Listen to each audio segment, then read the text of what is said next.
selamat datang di BPHN Talks, di obrolan santai seputar regulasi dan isu hukum terkini, mulai dari obrolan warung kopi hingga tingkat tinggi. Sangat spesial episode kali ini karena BPHN Talks telah menghadirkan 3 narasumber yang luar biasa dan telah bergabung bersama kita juga saat ini menjadi partner saya dalam meng-host BPHN Talks, yaitu Kanda Masan. Ya. Dan kemudian kita saat ini sedang melakukan peliputan langsung dari Fakultas Hukum Universitas Jember bersama dengan 3 narasumber kita yang akan berbicara banyak. Karena hari ini, pada sore hari ini, di weekend ya Kanda ya, di weekend kita Jumat, kemudian ini sudah menuju berbuka puasa, tapi semangatnya masih sangat semangat dari Fakultas Hukum Universitas Jember karena baru saja telah launching JDIH dan juga peluncuran buku-buku hukum yang luar biasa. Dan pada sore hari ini kita akan menggali 3 buku hukum yang akan memperkaya hasanah tentunya dalam memperkaya JDIH Indonesia. Kemudian kita pada sore hari ini sudah mendatangkan 3 narasumber, diantaranya ada Dr. Rini Anggraini. Alhamdulillah sore hari ini saya tidak menjadi perempuan sendiri lagi karena sudah ada Dr. Rini yang menemani saya meskipun secara virtual dengan karya beliau yang berjudul dengan Politik Hukum dan Pengujian Peraturan Daerah. Kita akan lebih banyak menggali tentang peraturan perundang-undangan di daerah, apakah terjawab dan dalam hal pembinaan peraturan perundang-undangan di daerah bersama dengan Dr. Rini. Kemudian yang kedua, kita telah bersama Profesor Dr. M. Arief Amrullah dengan karya beliau yaitu Politik Hukum Pidana dalam Perlindungan Korban Kejahatan Ekonomi di Bidang Perbankan. Dan yang ketiga, kita telah menghadirkan pula Profesor Dr. Dominikus Rato dengan karya beliau yaitu Filsafat Hukum Klasik, Dasar-dasar Filsafat tentang Negara dan Hukum. Begitu, sahabat BPHN, negara dan hukum. Yang pertama, mungkin kita akan sangat basic ketika membahas terkait dengan filsafat hukum bersama dengan Profesor Dr. Dominikus Rato. Selamat sore Prof, masih semangat ya Prof? Prof, izinkan Prof untuk menjawab pertanyaan yang paling dasar dari peluncuran suatu karya yaitu buku, yaitu berangkat dari mana atau urgensinya apa Prof menulis, akhirnya melahirkan suatu karya yaitu sebuah buku yang berjudul Filsafat Hukum Klasik terkait dengan dasar-dasar filsafat tentang negara dan hukum. Silakan Prof. Ya, baik. Terima kasih. Ini pertanyaan yang bagus sekali. Jadi saya menulis buku tentang filsafat klasik ini, dasar-dasar dan filsafat hukum, filsafat tentang negara dan hukum. Itu berangkat dari pengalaman saya mengajar filsafat, mulai dari pengantar filsafat hukum di semester 1, filsafat hukum di semester 2, di S2, dan filsafat hukum di S3, dan filsafat Pancasila juga di S3. Dari pengalaman itu, kebanyakan bahwa mahasiswa itu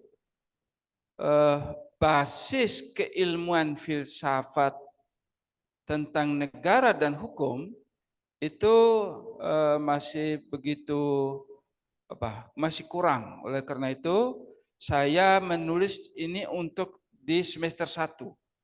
Jadi semester 1 ini saya meletakkan dasar-dasar filsafat hukum tentang hubungan antara negara dan hukum. Dan itu sebetulnya menjadi basis dari ilmu hukum positif di Indonesia. Karena hubungan antara negara dan hukum ini kan tidak bisa dipisahkan. Tetapi landasan filosofisnya ini harus dipahami dulu sebelum kita menginjak pada teori hukum dan sebagainya, apalagi di teknik peraturan perundang-undangan. Jadi kita mulai dari filsafatnya dulu, lalu dari filsafat itu kita memahami konsep-konsepnya, lalu kemudian kita baru bisa memahami teori dan teknik perundang-undangan. Itu yang pertama. Yang kedua, buku ini sebetulnya saya ingin menulis buku tentang teologi hukum adat. Jadi teologi hukum adat ini itu harus dipahami landasan filosofisnya, terutama landasan filosofis hubungan antara negara dan hukum. Jadi tidak bisa hukum adat itu lepas dari negara. Hukum adat itu lepas dari Pancasila, hukum adat itu lepas dari, jadi semuanya harus saling berkaitan satu sama lain. Nah, saya memberi landasan itu dimulai dari strata 1. Jadi ini buku ini khusus untuk strata 1. Jadi materi dari pengantar filsafat hukum. Begitu. Terima kasih banyak. Baik, terima kasih Prof. Berarti kita mendapatkan satu clue yang sangat penting dari Prof. Dominikus sendiri. Yang membedakan buku filsafat hukum karya dari Prof. Dominikus adalah kita akan dihantarkan, terutama mahasiswa strata 1 itu akan dihantarkan terkait dengan penguatan filsafat hukum yang sangat landasan filosofisnya, kemudian teologi hukum adat itu yang akan lebih banyak dieksplor, terutama juga kita akan membahas tentang pembinaan desa, kemudian desa adat kan kita di Indonesia juga masih banyak dan itu pastinya sangat berkaitan satu sama lain. Kanda ada yang mau tambahkan? Betul, Adina Nurul. Menarik, Prof. Dominikus Rato. Tadi clue-nya ada hubungan antara negara dengan hukum. Ya, replika terkecil dari suatu negara adalah desa, Prof. Ya, saat ini telah ada 84.000 desa. Ya, kami di BPHN juga telah ada 6.003 desa yang menjadi desa sadar hukum seperti itu, Prof. Nah, tetapi masih ada desa sekitar 686 kepala desa yang terkena kasus korupsi, Prof. Seperti itu. Korupsi dalam penggunaan dana desa, seperti itu. Nah, menurut pandangan Prof seperti itu, bagaimana kita bisa menjadikan ya buku-buku Prof itu menjadi pandangan bagi kepala desa lainnya ya yang tidak terjerat kasus korupsi, dan bagaimana pembinaan terhadap 686 desa tersebut hubungan dengan buku yang diluncurkan Prof. Dan juga mungkinkah indikator desa sadar hukum itu menjadi pertimbangan dalam pengalokasian dana desanya. Seperti itu, Prof. Baik, terima kasih banyak. Jadi ini kita bicara desa. Desa itu kan sebetulnya unsur terkecil dari sebuah negara. Jadi kita tidak bisa membangun negara tanpa membangun desa. Kalau desanya sudah bersih, maka saya yakin sekian persen negara kita akan bersih. Tetapi kalau desa kita sudah mulai belajar korupsi dan sudah mulai melakukan korupsi, maka desa di seluruh Indonesia sekian ribu itu, kalau kita semuanya melakukan korupsi, ya negara akan hancur. Nah, oleh karena itu pentingnya kita berfilsafat tentang hubungan antara negara dan hukum, bahwa saat ini kita sedang membangun, kalau ini saya bicara dari aspek hukum adat, kita sekarang kan sedang membangun Undang-Undang Nomor 6 2014. Undang-Undang Nomor 6 2014 itu tentang desa. Nah, di sana ada yang disebut dengan desa adat. Jadi dalam undang-undang kan desa dan desa adat. Nah, baik desa maupun desa adat sebetulnya ada suatu lembaga di mana masyarakat diharapkan ikut berpartisipasi. Dalam teori filsafat ini disebut dengan demokrasi. Jadi partisipasi masyarakat desa itu namanya demokrasi. Demokrasi aslinya masyarakat desa itu di situ. Nah, salah satu elemen dalam desa itu namanya saya lupa namanya, Bangdes. Jadi sebetulnya kalau di desa itu mempunyai lembaga yang namanya Bangdes, BUMDes mungkin. ya, BUMDes, Badan Usaha Milik Desa. BUMDes, Badan Usaha Milik Desa. Ya. Nah, kalau dana ini, dana yang diturunkan oleh Kemendes ini ke BUMDes, dan BUMDes ini mempunyai dasar hukum dalam Undang-Undang Desa, dan undang-undang desa ini diatur oleh Kementerian Dalam Negeri melalui undang-undang desa, maka ini akan bagus sekali. Oleh karena itu dua kementerian ini harusnya saling memberi dan saling menerima. Jadi tidak jalan sendiri-sendiri. Jadi Menteri Desa ini harus komunikasi dengan Mendagri. Mendagri membuat undang-undang desa, kemudian BUMDes-nya dikelola oleh Kemendes. Nah ini kan nyambung ini. Jadi kalau misalnya BUMDes ini jadi, masyarakat itu diajak berpartisipasi, maka masyarakat desa ini otomatis dia akan melakukan Prof, melihat perilaku kerabat desanya itu kan mereka secara otomatis itu. Gitu. Jadi ada komunikasi langsung antara desa, masyarakat desa, desa dengan negara. Nah ini kan harus paham filsafat hukumnya. Nah kalau filsafat hukumnya tidak dipahami, ya kita membangun desa tidak mempunyai konsep, tidak mempunyai landasan filosofis. Gitu. Nah, mungkin akan ditambahkan oleh Bu Rini karena beliau ini ahli dalam undang-undang tentang pemerintahan daerah. Dan Prof. Arief yang berkaitan dengan tindak pidana korupsi, tindak pidana pencucian uang dan sebagainya. Gitu, saya kira itu mengapa saya menulis filsafat hukum sebagai dasar filsafat tentang negara dan hukum ini, itu sejak awal saya berikan kepada mahasiswa di mahasiswa strata 1 semester 2. Gitu, sebagai basis dari kelanjutan di S2 di filsafat hukum, S3 filsafat hukum dan filsafat Pancasila yang saya ampuh sebagai dosennya. Terima kasih. Baik, Prof. Terima kasih, Prof. Dominikus Rato. Tadi poinnya sudah kita dapatkan, ya, filsafat dalam bernegara dan berhukum, ya, dan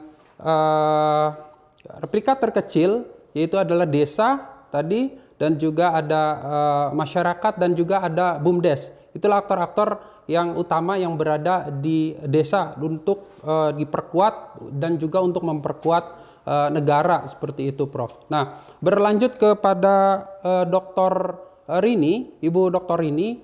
Nah, ini berkaitan dengan bukunya yaitu Politik Hukum dan Pengujian Perda seperti itu. Nah, ini apakah menjangkau sampai ke peraturan desa, Ibu Rini seperti itu, Ibu Doktor, ya, karena kita ketahui bahwa peraturan desa biasanya setiap tahun mereka hanya bisa mengeluarkan peraturan desa mengenai RPJMdes, ya, Perdes mengenai BUMDes, begitu, Perdes yang berkaitan dengan RKPdes, rata-rata itu. Dan juga ketiganya itu merupakan template, ya, rata-rata template dari desa-desa yang lainnya, begitu ya. Jadi mereka langsung jadi. Nah, bagaimana untuk penguatan bagi kepala desa dan juga desa, ya, pembentukan peraturan desa yang berkualitas, ya, karena menjadi bagian dari peraturan-peraturan di daerah dan ini menjadi bagian dari pembinaan hukum. Demikian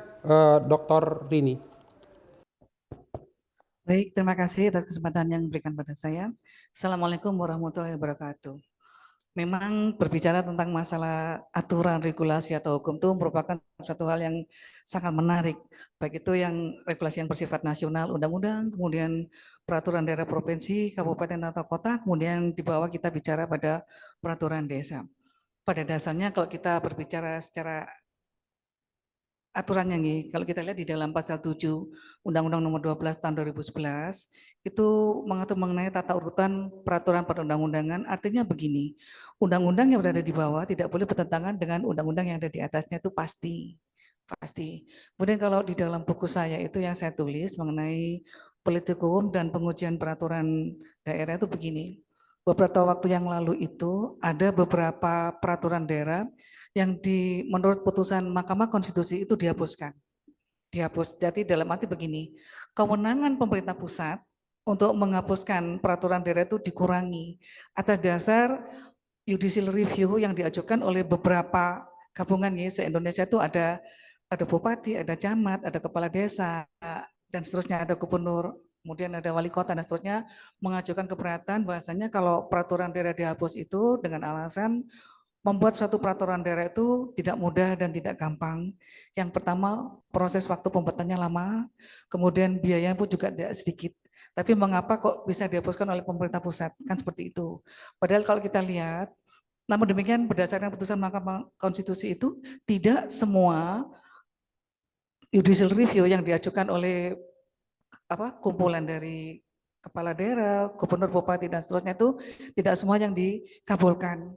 Artinya begini, bagaimanapun juga ada hubungan antara pemerintah pusat dan pemerintah daerah dalam masalah pembinaan, pengawasan, monitoring dan evaluasi itu tidak akan pernah lepas. Ya. Kemudian yang dibatalkan itu kalau itu peraturan daerah kabupaten atau kota, yang membatalkan adalah gubernur sebagai wakil dari pemerintah pusat dalam asas Midebowin. Kemudian kalau itu peraturan daerah di tingkat provinsi, yang menghapuskan adalah Kementerian Dalam Negeri, Menteri Dalam Negeri sebagai wakil dari Presiden. Kemudian kalau kita turun ke bawah terkait dengan peraturan desa, so pastinya aturan-aturan itu apalagi desa tidak boleh bertentangan yang di atasnya, dalam arti begini, misalnya kita lihat program makro nasional dari pemerintah pusat yang saat sekarang ini yang ditekankan pada 3 bidang, ada bidang pendidikan, politik dan ekonomi dan kesehatan. Jadi kalau kita lihat seperti bagaimana dikatakan tadi, pemerintah pusat menggelontorkan dana setiap tahun kepada pemerintah daerah. Itu dalam arti pemerintah pusat melaksanakan salah satu program makro nasional yang notabene menginginkan agar kesejahteraan masyarakat desa itu sama. Namun demikian, ada penyalahgunaan kewenangan tidak semua. Jadi kalau kita tahu di Indonesia itu ada 74.000 desa. Kemudian yang saya baca di pidatonya Presiden Jokowi itu ada 900 kepala desa yang bermasalah. Dalam arti menyalahgunakan kewenangan terkait dengan masalah dana desa. Itu di situ pasti di situ ada, kalau ada penyalahgunaan pasti pertanggungjawabannya secara hukum. Itu kemudian itu kalau di tingkat desa sebagaimana tadi yang disinggung oleh Prof. Ratu, memang di desa itu ada BUMDes, Badan Usaha Milik Desa. Jadi di situ yang saya ingat dulu Presiden Jokowi pada saat berpidato berkampanye pada masa untuk jabatan kedua kalinya menekankan adanya BUMDes. Artinya begini, masyarakat desa itu diharapkan membuat BUMDes di tanah bengkok desa. Jadi dengan demikian di situ misalnya sapi itu dikumpulkan jadi satu, kemudian dari sapi itu kan misalnya dari kotoran sapi itu bisa digunakan pupuk. Kemudian dari pupuk itu bisa digunakan untuk membuat untuk memupuk makanan sapi ternak. Jadi itu kan simbiose mutualisme yang saling berhubungan. Kalau itu di desa, kemudian kalau kita kembali ke daerah, pemerintah mempunyai program nasional yaitu dalam rangka peningkatan kesejahteraan masyarakat di bidang ekonomi, yaitu adanya UKM dan UMKM yang notabene program makro nasional ini berhasil manakala pemerintah Indonesia mengalami pada masa kondisional COVID. Jadi pemerintah mempunyai satu policy bottom up. Jadi membangun ekonomi masyarakat dari bawah ke atas melalui UKM, UMKM, dan itu ternyata berhasil. Jadi Indonesia merupakan salah satu negara yang berhasil membangun, meningkatkan kesejahteraan masyarakat melalui kegiatan program UKM, UMKM, dan itu bisa dilaksanakan dan sekarang sudah bisa sampai go internasional, alhamdulillah seperti itu.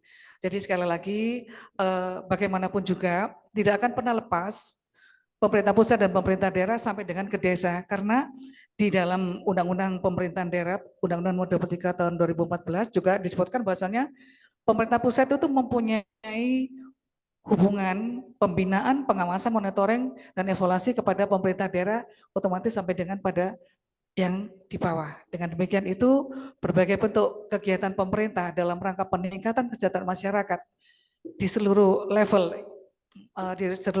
yang kita tahu bahwasanya masyarakat Indonesia itu sangat kompleks, kemudian mempunyai kepentingan yang kompleks juga, tapi di situ negara selalu hadir manakala masyarakat membutuhkan bantuan dari pemerintah, empati dari pemerintah. Jadi misalnya contohnya dalam rangka COVID kemarin adanya beberapa program bantuan pemerintah untuk masyarakat. Kemudian di sisi lain juga di bidang pendidikan, kemudian di bidang kesehatan yang notabene itu dilaksanakan sesuai dengan event di mana kegiatan itu dilakukan dalam bentuk adalah good governance dalam rangka pelayanan prima pada masyarakat untuk mewujudkan tujuan nasional bangsa Indonesia sebagaimana terdapat di dalam alinea keempat pembukaan Undang-Undang Dasar Negara Republik Indonesia. Jadi dengan demikian di dalam masalah peraturan itu pasti ada, kalau kita tarik garis benang merah dari atas dari undang-undang sampai dengan peraturan desa itu di dalam satu koridor yang sama, artinya yang di bawah tidak boleh bertentangan dengan yang di atas. Sementara dari saya itu terima kasih. Iya.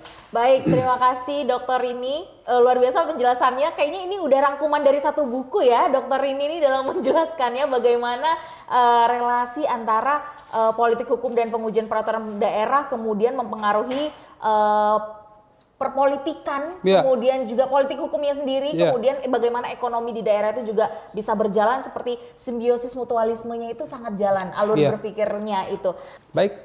Oke, sahabat BPHN, tadi kita sudah mendengar ya isi buku yang disusun oleh Ibu Doktor Rini ya. Secara singkatnya berkaitan dengan politik hukum dan pengujian Perda. Tadi beliau poinnya garis lurus dari undang-undang sampai ke peraturan desa. Tidak boleh ada yang tumpang tindih atau bertentangan satu sama lain terlebih dengan yang di atasnya ya. Nah, ada juga tadi peran monitoring dan evaluasi ya, termasuk peran oleh pemerintah daerah juga begitu ya dalam hal pembentukan Perdes dan juga ada pembentukan BUMDes juga, badan usaha milik desa begitu ya. Telah kita dengarkan juga pidato Bapak Presiden Jokowi bahwa telah banyak desa-desa memiliki ribuan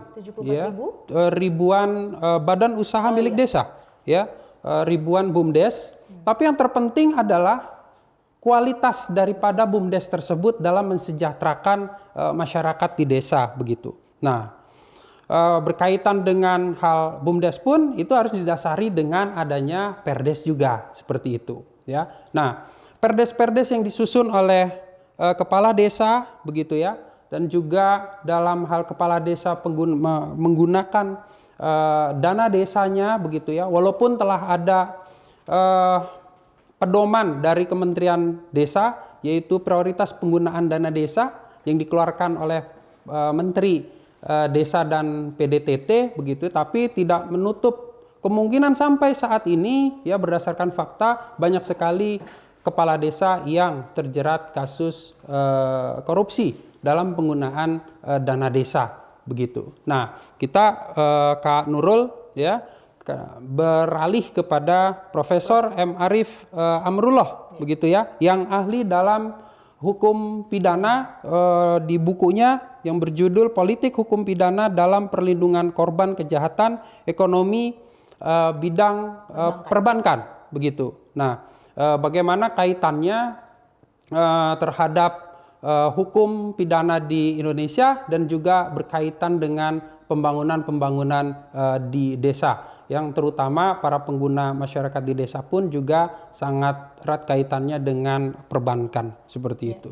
Begitu Kak Nurul. Mungkin dasarnya dulu Prof. Arif izin, apakah sebenarnya ide besar dari buku yang Prof tulis ini, karya ini, dan buku ini apakah menjawab permasalahan hukum saat ini di masyarakat? Karena kalau misalnya kita berbicara tentang kejahatan ekonomi di bidang perbankan, memang saat ini dalam 3 tahun terakhir ini sangat marak sekali. Apakah itu yang menjadi dasar pemikiran Prof untuk meluncurkan buku ini?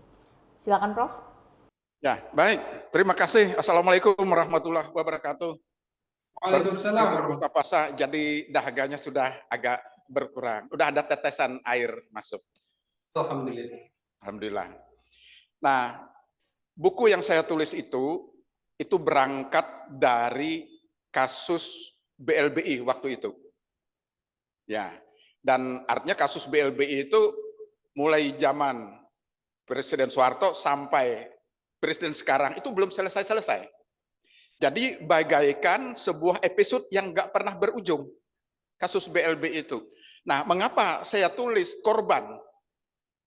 Ya, korban kejahatan ekonomi di bidang perbankan.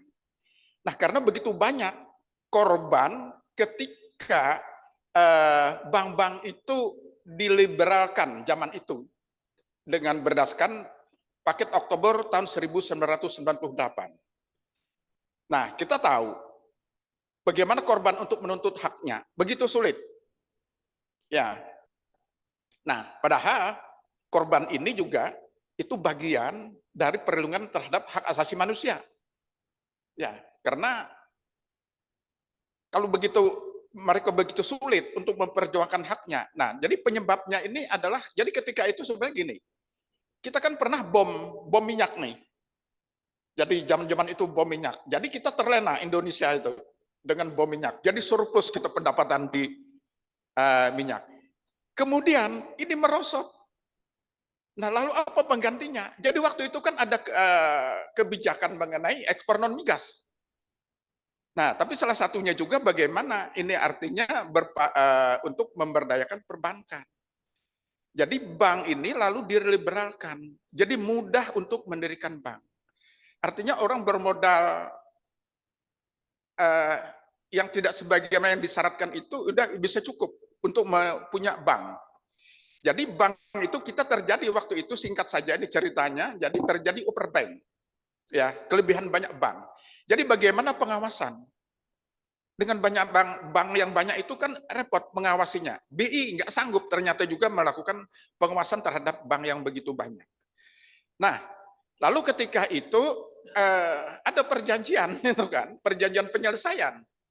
Nah, perjanjian penyelesaian itu artinya yang kooperatif itu bank-bank yang tadi udah menikmati kucuran dana BLBI, itu kasus BLBI itu akan dirilis, ya. Makanya ada ketentuan klausul mengenai release and discharge. Dirilis, jadi dia tidak dikenai ketentuan pidana. Nah, ini tadi yang disampaikan oleh dokter ini, ya. Hal itu ditutup dengan Inpres nomor 8 tahun 98, kalau tahun berapa waktu itu agak lupa tuh, ada di buku saya. Nah, artinya ketentuan yang di bawah ini malah mengalahkan undang-undang mana itu? Undang-Undang nomor 31 tahun 1999. Di situ ada ketentuan, ya, Undang Tipikor itu artinya mengembalikan keuangan negara, tidak menghapuskan tuntutan pidananya. Nah, di sini tadi inilah yang artinya ditambah lagi dengan dilikuidasinya, ditutupnya 16 bank swasta nasional. Ini menambah tidak percaya masyarakat. Masyarakat sudah tidak percaya, akhirnya bagaimana untuk menambah kepercayaan? Maka disuntikanlah itu tadi yang digelontorkan keran mengenai BLBI itu. Nah, tapi bagaimana menuntut bank secara pidana? Kalau tadi politik hukum pidana ke depan, karena dalam undang-undang perbankan itu tidak mengatur bank itu sebagai korporasi. Ya, jadi kalau penyelesaian itu penyelesaian secara perdata. Nah, sehingga banknya tuh nggak bisa dituntut secara pidana. Nah, ini kalau kan saya pernah melakukan penelitian waktu itu saya sampai ke DPR, dan di DPR itu kan menghendaki agar undang-undang perbankan ini diperbaharui kaitannya dengan BPHN. Karena ini juga bagian dari tadi bagaimana untuk mempertanggungjawabkan bank secara pidana, tidak bisa. Nah, itu teman-teman yang ada di di studio ya. Nah, itu gambaran singkatnya. Sehingga sampai sekarang ini pun artinya kita ini jadi korban. Ya, saya jadi korban, kita semua jadi korban. Korban apa? Korban pengurangan bank dana BI oleh bank-bank yang tadi yang dikucurkan itu tadi, yang menikmati fasilitas BLBI. Ya. Nah, artinya kan waktu itu terjadi krisis ekonomi. Kita aja di Jember dulu sulit, beli tempe aja susah. Susah beli tempe. Ya, Nah, jadi korbannya, makanya timbulnya korban tidak lagi individual, tapi abstrak. Makanya di sini saya tulis mengenai bagaimana perlindungan korban. Ya. Nah, lalu untuk perlindungan korban, itu lalu pemerintah mengeluarkan jaminan. Waktu itu ada jaminan. Tapi jaminan ini malah disalahgunakan oleh bank. Bahkan pemilik bank ada meras banknya sendiri. Agar turun kucuran lagi ini. Nah, jadi di akal-akal ketentuan seperti itu. Nah, barangkali ini ke depan bagaimana juga membangun artinya hukum di bidang perbankan ini lebih tata lagi. Dan sampai sekarang ini juga seperti itu. Ya. Begitu. Baik, sangat menarik ya Kanda ya penjelasan dari Prof. Arief sendiri, karena ini yang singkatnya kalau misalnya kita relatekan, Prof izin ke masa yang saat ini. Millennials ini kan kita tuh sedang banyak sekali menyerap informasi-informasi terutama dari media saat ini. Dan buku atau hasil karya dari Prof. Arief ini sendiri sebenarnya lebih mengarahkan kita, terutama para anak muda ini, untuk membaca karya ini karena yang disajikan terutama adalah historical background. Kenapa akhirnya buku Politik Hukum Pidana dalam Perlindungan Korban Kejahatan Ekonomi di Bidang Perbankan ini muncul. Mulai dari kasusnya, kemudian historical bagaimana oil boom itu kemudian mempengaruhi, itu kan sistem dunia, kemudian mempengaruhi bagaimana Indonesia sendiri, kemudian juga bagaimana Indonesia ini bisa bertahan dari economic crisis pada saat itu dan bisa bangkit lagi ke sekarang ya. Kemudian juga buku ini banyak sekali menjelaskan bahwa bagaimana sebenarnya sistem politik hukum dunia itu mempengaruhi kondisi ekonomi, kemudian itu berimbas pada perekonomian kita juga di negara. Bahkan bisa kita kaitkan lagi dengan bagaimana desa nantinya, pembinaan desa, kemudian bagaimana kita sebagai person atau masyarakat juga harus bisa belajar dari apa yang telah kita hadapi sebelumnya. Mungkin itu. Ada lagi kan ada? Iya, kalau berbicara mengenai perbankan, Prof. M. Arief Amrullah, ya, fenomena saat ini kan banyak terjadi pinjaman online begitu ya. Bahkan kalau sampai di desa-desa itu ada masih beristilah bank titil, ya, bank titil atau semacam lintah darat. Itu kan konsepnya memberikan meminjam begitu ya. Ada apa namanya jaminan tertentu begitu, tapi dengan bunga begitu besar begitu. Nah, konsepnya hampir sama seperti perbankan, tapi dengan konsep kesepakatan antar individu yang mengarah kepada banyaknya kerugian di masyarakat. Sebenarnya seperti itu konsep bank titil. Nah, dalam konsep buku Prof ini bagaimana kita untuk menyikapi hal tersebut begitu ya, karena ini berkaitan dengan tingkat kesadaran hukum masyarakat ya, yang menjadi salah satu indikator desa sadar hukum, yang mana kita mau mengarahkan desa sadar hukum itu menjadi indikator ya, salah satunya di penganggaran dana desa. Seperti itu, Prof. Ya.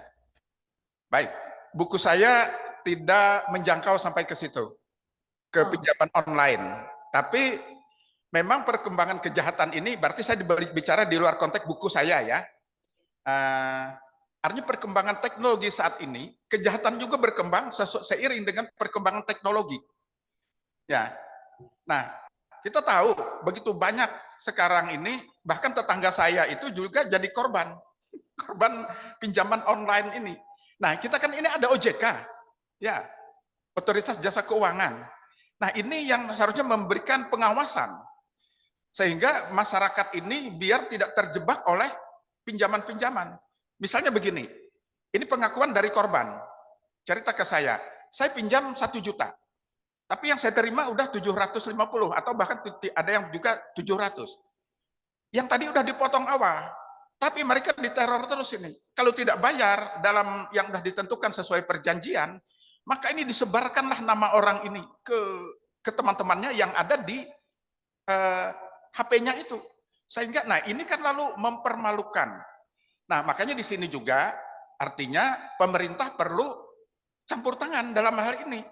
Agar masyarakat kan banyak yang kebutuhan sesaat itu kan sesaat ingin butuh, tapi artinya ketika pinjam tidak tidak sesuai dengan janji-janji mereka itu, artinya yang jadi korban masyarakat. Nah, di sini negara harus hadir di situ. Jadi bagaimana yang kaitan dengan pinjaman online ini, OJK bagaimana mengatur regulasi dan juga secara teknologi bagaimana memotong akun-akun yang menyediakan atau aplikasi yang menyediakan untuk itu yang banyak tidak berizin. Nah, yang tidak berizin itu langsung diblokir. Dan juga begini, perlu juga memberikan semacam pengetahuan atau penyuluhan hukum kepada masyarakat secara massal bahwasanya hati-hati. Era teknologi ini di satu sisi memudahkan kita dalam berhubungan, dalam berkomunikasi, tapi di sisi lain bisa dimanfaatkan oleh penjahat-penjahat ya untuk mengeruk keuntungan untuk kepentingan mereka. Nah, ini jadi memang ini tidak bisa dibiarkan. Jadi juga penegakan hukum dan juga bagaimana pencegahan dengan sosialisasi ya kepada masyarakat ini harus dilakukan. Oke, baik Prof. Poinnya adalah memberikan masyarakat yang cerdas hukum ya Prof, untuk menciptakan wilayah yang sadar hukum, yang tentunya di desa menjadi desa sadar hukum ya, sepanjang masyarakatnya sadar dan patuh terhadap kondisi-kondisi yang ada di masyarakat begitu. Dan tadi Prof juga menyampaikan bahwa pentingnya penyuluhan hukum kepada masyarakat ya, untuk mereka menjadi patuh dan sadar terhadap konsekuensi-konsekuensi tindakan hukum yang mereka lakukan, seperti itu. Demikian Kak Nurul.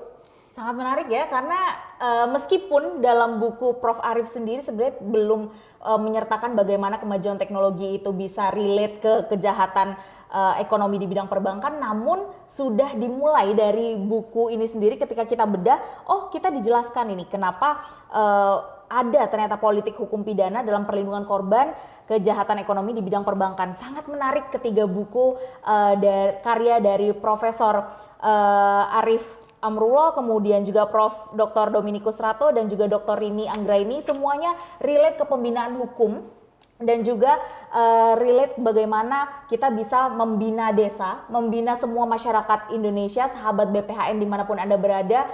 Sangat kami rekomendasikan untuk membaca ketiga buku beliau-beliau ini karena semuanya sangat berpengaruh. Politik, hukum, ekonomi itu menjadi satu kesatuan yang sangat mempengaruhi kondisi masyarakat saat ini ya. Ya, untuk menciptakan masyarakat yang sejahtera. Sejahtera, betul sekali.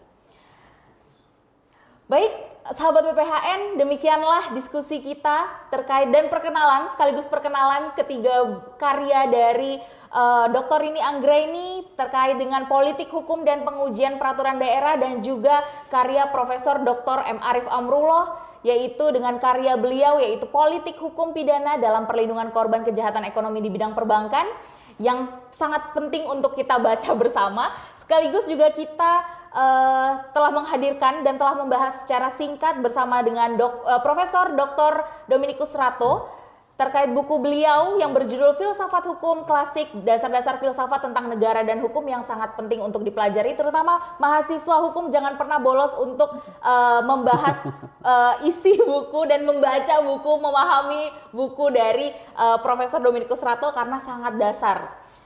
Karena kita kan semuanya harapannya kalau mahasiswa hukum itu harusnya dapat memberikan banyak kontribusi kepada masyarakat tentunya ya Kanda. Untuk mencerdaskan masyarakat, apalagi kalau pada saat KKN, dan juga tentunya untuk masa depan selanjutnya. Karena generasi itu dimulai dari sekolah, dari anak bangsa. Seperti itu, terima kasih ketiga narasumber kita yang telah bergabung, meskipun kita belum berada di dalam satu ruang studio yang sama yaitu di BPHN, namun diskusi kita dan peluncuran buku-buku hukum ini di Universitas Jember sangat akan menambah memperkaya hasanah di jdhn.go.id juga, kemudian juga akan sangat memperkaya hasanah pengetahuan hukum seluruh masyarakat Indonesia, terutama kita BPHN dalam membina hukum, melakukan pembinaan hukum kepada seluruh masyarakat, dan juga akan menjadi resources bagi kita juga dalam melakukan atau melaksanakan penyuluhan hukum ke depannya. Demikian dari kami, saya Nurul Rohma bersama dengan rekan saya Masa Nurpian dari Studio BPHN melaporkan.